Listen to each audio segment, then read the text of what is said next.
बरियाई से, बिना मन से। इसकी एक बड़ी अच्छी कथा संत सुनाते हैं। एक आदमी बहुत बड़ा भक्त था भगवान का, परंतु वो जितना बड़ा भक्त था उसका बेटा उससे परम नास्तिक था। पिता को चिंता रहती थी कि मैं तो भजन करता हूं, पूजा करता हूं, लड़कवा हमार कुछ नहीं करत है, इसका होगा क्या। गुरु जी आए तो पिता गुरु के चरणों को पकड़ के रोने लगा, गुरुदेव बच्चे का कल्याण करिए। परम नास्तिक है, न भजन करता है, न पूजा करता है, न मंदिर जाता है, न कथा में जाता है, न सत्संग में जाता है, कुछ नहीं करता। गुरु जी बोले बुलाओ। अच्छा देखिए, ये जो नास्तिक प्रकृति के लोग होते हैं ना, ये कोई महात्मा आ जाए तो उनसे उनके पास भी नहीं जाते कि जाए तो थोड़ी मति बदले। गुरु जी ने बुलवाया, उसको किसी तरह पकड़ के लाओ मेरे सामने। आया, बाप ने कहा कि पांव छू, हो गया, आगे यही ज्यादा नहीं है, पांव छू। गुरु जी बोले अच्छा ठीक है, पांव मत छुओ, ये बोलो राम बोलो, राम। बोला आज तक नहीं बोला, क्यों बोलूंगा। गुरु जी बोले आज तक नहीं बोले, एक बार बोल दो। बोले कुछ भी करो नहीं बोलूंगा। बोलता है कि नहीं, बोल राम। बोला नहीं बोलूंगा। बोल राम, नहीं बोलूंगा। गुरु जी बोले बोल, नहीं तो डंडा चला के मारूंगा। बोले मार दो, नहीं बोलूंगा। बोल राम, कुछ भी कर लो, राम नहीं बोलूंगा। गुरु जी बोले बस बस बस बस, बोला ना, अभी बोला ना, अभी बोला ना, बोला ना कि राम नहीं, राम निकाला ना मुख से। बोला ऐसे बोलने से क्या हो जाएगा। गुरु जी बोले विश्वास हो जाए तो इसी में तेरा उद्धार हो जाएगा। चल कोई बात नहीं, अब सुन मेरी बात। तू जब मरेगा तो ऊपर जाने के बाद तेरा हिसाब होगा। तो नरक तो तेरा फाइनल है कि तुझे नरक में जाना है, लेकिन जब तुझे नरक में भेजा जाए ना तो वहां कह देना कि मैंने जीवन में एक बार राम बोला है, मैं नरक जाने को तैयार हूं, लेकिन पहले एक बार राम कहने का जो फल है वो फल मुझे दीजिए, उसके बाद नरक में भेजिए। और सावधान, यदि तुमसे पूछा जाए कि तुमको क्या फल चाहिए तो तुम मत बोलना, कहना कि हमको नहीं मालूम, आपको जो उचित लगे दीजिए। सुन लिया, समय काल भी आया, मरा, मर के ऊपर गया, उसका हिसाब हुआ। तो चित्रगुप्त ने कहा यमराज से कि सरकार इसका तो नरक फाइनल हो गया। बोले भेजो इसको नरक में। बोला ठीक है भेजिएगा, लेकिन मैंने एक बार राम बोला है जीवन में। चित्रगुप्त बोले कि तू पापी, तू राम बोलेगा। बोले अकाउंट चेक कर लीजिए, सामने मेरा अकाउंट है, चेक करिए। चित्रगुप्त फिर से ठीक से उसका अवलोकन किए गए। सरकार एक बार बोला है, वो भी जबरदस्ती बिना मन से बोला है, क्रोध में बोला है। उसने कहा बोला हूं ना, जैसे बोला हूं ना, एक बार राम कहने का फल दो। क्या चाहिए। बोला हमको नहीं मालूम, जो उचित लगे दो। अब यमराज सोचने लगे एक बार राम कहने का क्या फल है, करे क्या। जब कुछ समझ में नहीं आया तो उसको लेकर पहुंचे ब्रह्मा जी के पास, ब्रह्मधाम। देखिए ब्रह्मधाम का सैर किया फ्री में। ब्रह्मधाम पहुंच गया ब्रह्मा जी के पास यमराज के साथ। यमराज ने जाकर ब्रह्मा जी से कहा पितामह, इसने एक बार बिना मन से राम कहा है, उसका फल मांग रहा है, नरक में तो जाना तय है इसका, एक बार राम का क्या फल है ब्रह्मा जी। ब्रह्मा जी बोले हमको नहीं मालूम। फिर तो ब्रह्मा जी बोले जो दिन रात राम राम जपता है उसी से चलकर पूछा जाए। तो ब्रह्मा जी भी साथ में ले लिए, क्यों, हम भी तो जाने कि एक बार राम कहने का क्या फल है। अब ब्रह्मा और यमराज मिलकर उसको कैलाश पहुंचे, शंकर भगवान के पास। दूसरा एंट्री उसका कैलाश पहुंच गया। तीनों लोग पहुंचे कैलाश में, जाकर शंकर जी से पूछे प्रभु एक बार राम कहने का क्या फल है। शंकर जी बोले हम तो केवल जपते हैं, हमको फल वल के बारे में जानकारी नहीं है। अब क्या, ये कहे कि जब तक राम का फल नहीं लूंगा तब तक नरक में जाऊंगा नहीं। तो अंत में ब्रह्मा जी, शंकर जी और यमराज ने निर्णय किया कि चला जाए अब भगवान के धाम साकेत, और चल के स्वयं राम जी से ही पूछा जाए कि प्रभु आपके नाम का एक बार कोई जाप कर ले तो क्या फल है। जहां मुनि लोग जाने के लिए जीवन भर तपस्या करते हैं हो, वहां शंकर जी और ब्रह्मा जी उसको उठा के ले जाके पहुंचा दिए। पहुंचा साकेत भगवान के धाम। ब्रह्मा जी शंकर जी बोले, प्रभु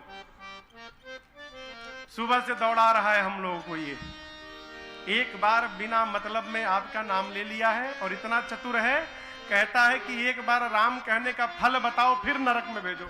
प्रभु आपका नाम एक बार कोई बिना प्रेम से नहीं, बिना मन से ले, उसका क्या फल है? राम जी मुस्कुराए, उस बच्चे को बुलाए, इधर आओ इधर आओ। भगवान के पास गया और राम जी उसको उठा के अपने गोद में बिठाए। राम जी गोद में बिठा लिए। गोद में बिठाकर राम जी ब्रह्मा जी, शंकर जी और यमराज से कहे, अब आप लोग वापस जाइए। तीनों ने कहा, अरे प्रभु आपने फल नहीं बताया, एक बार राम कहने का क्या फल है? राम जी कहे, बताना बाकी है, दिखाई नहीं पड़ रहा है, इसको मेरी गोद की प्राप्ति हो गई, इससे बढ़कर फल और क्या जीवन में प्राप्त होगा? ये एक बार राम कहने का फल है, बिना मन से। अब आपके मन में प्रश्न उठेगा, महाराज बिना मन से राम कहा तो इतना फल मिला, जो प्रेम से दिन रात जप रहा है उसको क्या मिलेगा? फटा ना?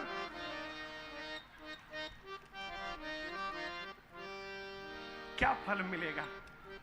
यही प्रश्न पार्वती जी ने शंकर भगवान से कहा। तब बाबा कहते, देवी सादर सुमीरन जे नर करहि, भव पारिदे गोपद इव जो आदर पूर्वक सादर भगवान के नाम का जप करता है देवी, वो संसार सागर को गौ के खुर के समान पार कर जाए। कैसे? गौ का खुर समझते हैं ना, खुर पांव कितना बड़ा होता है?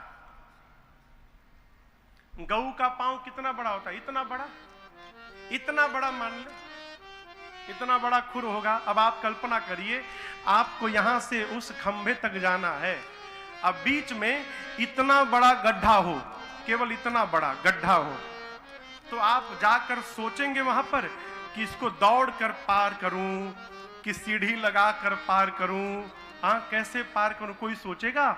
आप चलते रहेंगे और चलते चलते वो कब गड्ढा पार हो जाएगा आपको पता भी नहीं चलेगा। शंकर जी कहते हैं, देवी जो प्रेम से भगवान के नाम का जप करता है वो इस संसार सागर को उसी प्रकार पार कर जाता है जैसे जीव गऊ के खुर के बराबर गड्ढे को पार कर जाता है और उसे कभी पता भी नहीं लग पाता। ये प्रेम से जप करने का फल है। किसी से कहो ना भगवान का जप करो महाराज, है अभी टाइम है का? कौन जप करने का टाइम है? कब आएगा हो? 60 के बाद रहोगे तब न जपोगे।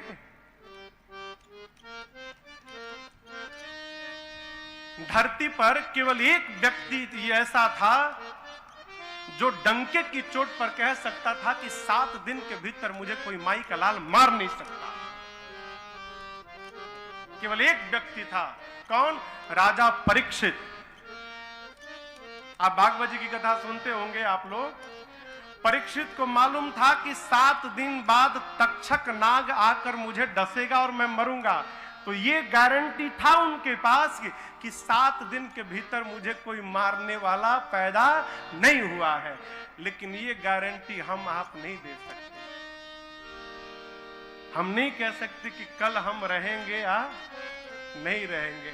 माई बाप, जीवन के हर समय को, हर दिन को अपने जीवन का अंतिम दिन जानकर, और भक्ति कहती है, कथा कहती है, हर समय भक्त को भगवान के स्मरण में और आनंद में रहना चाहिए। क्या पता कल हो ना हो।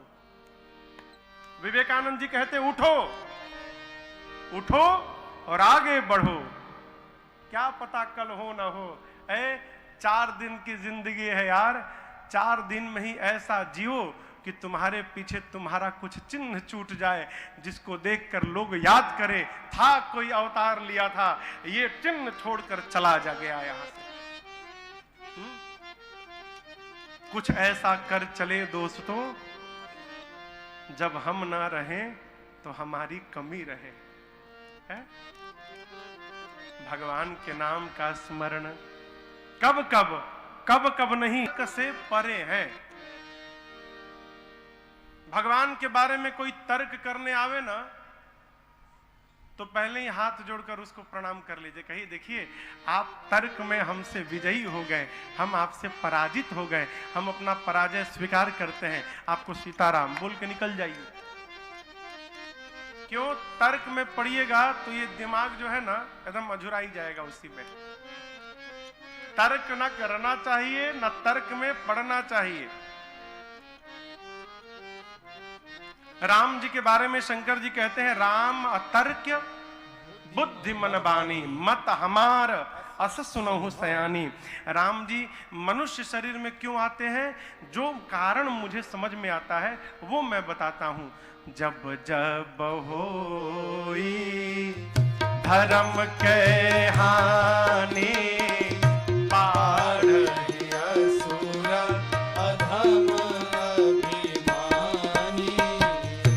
जब जब होई धर्म के हानि, पाढ़हि असुर अधम अभिमानी।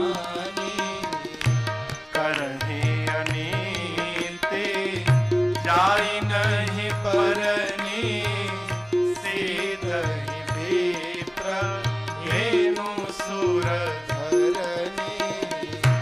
करहि अनीति जाई नहीं परनी, सीधहि विप्र धेनु सुर धरनी।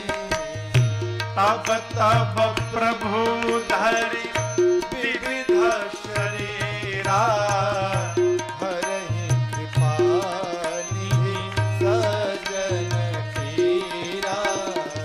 तब तब प्रभु धरि विविध शरीरा, हरहि कृपा निधि सजन पीरा। शंकर जी कहते हैं जब जब होई धर्म के हानि। गीता में भी भगवान कृष्ण कहते हैं यदा यदा ही धर्मस्य ग्लानिर्भवति भारत। जब जब धर्म की हानि होती है, धर्म की हानि नहीं होती, फिर धर्म की तुलना में, जैसे ये धर्म और ये धर्म दोनों बराबर ना, दोनों बराबर है, लेकिन जब ये धर्म है ये अधर्म है, धर्म की तुलना में जब अधर्म बड़ा हो जाता है, बढ़ जाता है, तो बढ़े हुए अधर्म के आगे लगता है धर्म छोटा हो गया। लेकिन धर्म वहीं पर है जहां पर था, धर्म नहीं घटा बढ़ा। अधर्म बढ़ता है तो लगता है कि धर्म छोटा हो गया। धर्म घटने वाला नहीं है, धर्म कभी घट नहीं सकता। लोग कहते हैं धर्म की रक्षा करिए, धर्म की रक्षा। अरे पहले आपन रक्षा करो ना। हमको धर्म की रक्षा नहीं करनी, धर्म अपनी रक्षा करने में स्वयं सक्षम है। धर्म तो स्वयं हमारी रक्षा करता है। धर्मो रक्षति रक्षितः। धर्म अपने रक्षक की स्वयं रक्षा करता है। धर्म घटने बढ़ने वाला, धर्म की तुलना में जब अधर्म बढ़ता है तब लगता है कि धर्म घट गया। ये अधर्म बढ़ता कब है? जब अभिमानी अधम असुर बढ़ जाते हैं, निशाचर बढ़ जाते हैं। निशाचर का अर्थ समझते हैं आप कौन? निश्चर समझते हैं आप? निश्चर असुर कौन? शंकर जी ने यह भी बताया है कि निश्चर असुर है कौन। जानते हैं कौन है? मां नहीं मात, पिता नहीं देवा, असाधुन सन करवा वही सेवा, जिनके यह आचरण भवानी, ते जानहु सब निश्चर प्राणी। शंकर जी कहते हैं पार्वती जो अपने माता पिता को न माने, साधुओं से सेवा करवाए। सेठ जी लोग जो मंदिर बनवाते हैं, क्षमा करिएगा मैंने कान से सुना इसलिए कह रहा हूं आपको, सेठ जी लोग जो मंदिर बनवाते हैं और उस मंदिर में जो भगवान की सेवा के लिए ब्राह्मण देवता को रखते हैं, पुजारी जी को, तो उन पुजारी जी को सेठ जी आपन नौकर मान लेते हैं, ये हमारे नौकर हैं। पंडित पानी लाओ, पंडित गिलास उठा के ले जाओ। ये क्या है? साधुन सन करवा वही सेवा। बुरा मत मानिएगा। शंकर जी कहते हैं देवी जो अपने माता पिता को नहीं मानता, जो साधुओं से सेवा करवाता है, वही कलिकाल पर धरती पर निशाचर का अवतार है, वही असुर है और वही निश्चर है। जब इस प्रकार के लोग धरती पर बढ़ जाते हैं तो अधर्म बढ़ने लगता है और ये पृथ्वी पर, गौ पर, भक्तों पर, देवताओं पर इतना अत्याचार करते हैं कि जिसका वर्णन नहीं हो सकता। तब तब भगवान, तब तब प्रभु धरे विविध शरीरा, अहरहि कृपा निधि सज्जन पीरा। तब तब भगवान विविध रूप धारण करके आते हैं और सज्जनों की पीड़ा का हरण करते हैं। राम जी के जन्म के कुल 5 कारण शंकर भगवान ने बताए। कितने कारण? 5। पहले कारण में बाबा कहते हैं देवी भगवान श्री हरि के द्वार पर 2 द्वारपाल थे जिनका नाम था जय और विजय। एक बार भगवान से मिलने सनकादिक ऋषि पहुंचे तो जय विजय ने मुनियों को रोक दिया। क्यों? अभी किसी का प्रवेश नहीं हो सकता, प्रवेश वर्जित है। मुनियों ने कहा हमको रोकते हो, पहचानते नहीं हो। जय विजय ने कहा पहचान रहे हैं तभी तो रोक रहे हैं। मुनियों को आया क्रोध, निकाले जल और श्राप दे दिया, हमको भगवत दर्शन से रोकते हो, असुरों का व्यवहार करते हो, जाओ तुम दोनों असुर बन जाओ।